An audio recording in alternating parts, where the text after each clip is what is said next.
शुभ दिन दोस्तों।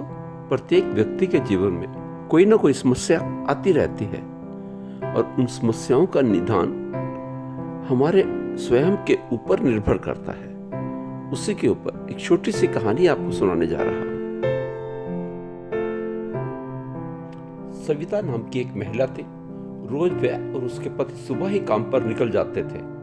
दिन भर पति ऑफिस में अपना टारगेट पूरा करने की डेडलाइन से जूझते हुए साथियों की होड़ का सामना करता था।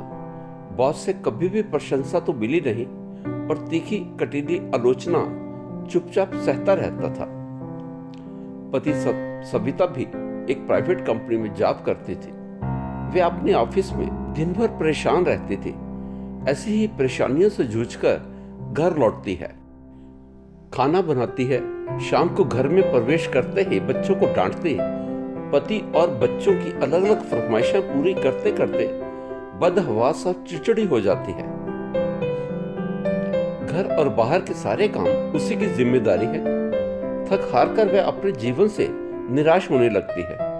उधर पति दिन पर दिन खूंखार होता जा रहा है और बच्चे विरोधी हो रहे हैं। एक दिन सविता के घर का नल खराब हो गया। उसने प्लम्बर को नल ठीक करने के लिए बुलाया। प्लम्बर ने आने में देर कर दी। उसने पूछने पर बताया कि साइकिल में पंक्चर होने के कारण देर हो गई और आज उसकी मशीन भी खराब हो गई। उसका जेब से पर्स भी गिर गया। इन सब चीजों का बोझ लिए भी वह नल ठीक करता रहा। काम पूरा होने के बाद महिला को दया आ गई और उसे गाड़ी में छोड़ने चली गई। प्लम्बर ने उसे बड़े आदर से चाय पीने का आग्रह किया। दोस्तों, प्लम्बर के घर के बाहर एक पेड़ था। प्लम्बर ने उसके पत्तों को सहलाया, चूमा और अपना थैला उस पर टांग दिया। घर में प्रवेश करते ही उसका चेहरा खिल उठा।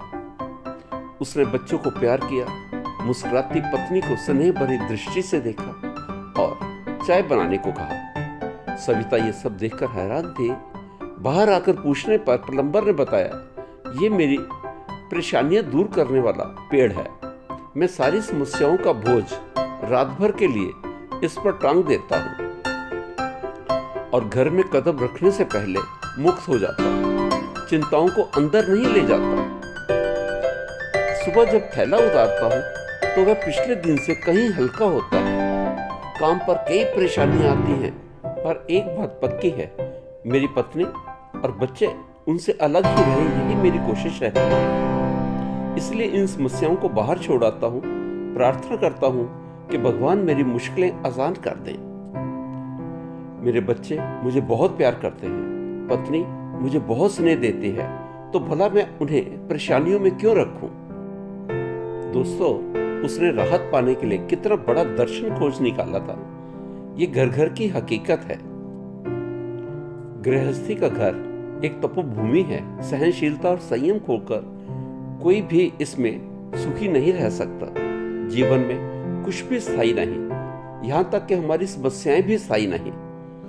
प्लम्बर का वह समाधान वृक्ष एक प्रतीक है। क्यों ना हम सब एक एक वृक्ष ढूंढ लें, ताकि घर की दहलीज में प्रवेश करने से पहले अपनी सारी चिंताएं बाहर ही टांगें। दोस्तों, आपके द्वारा दिए प्यार मान सम्मान के लिए आपका बहुत बहुत धन्यवाद।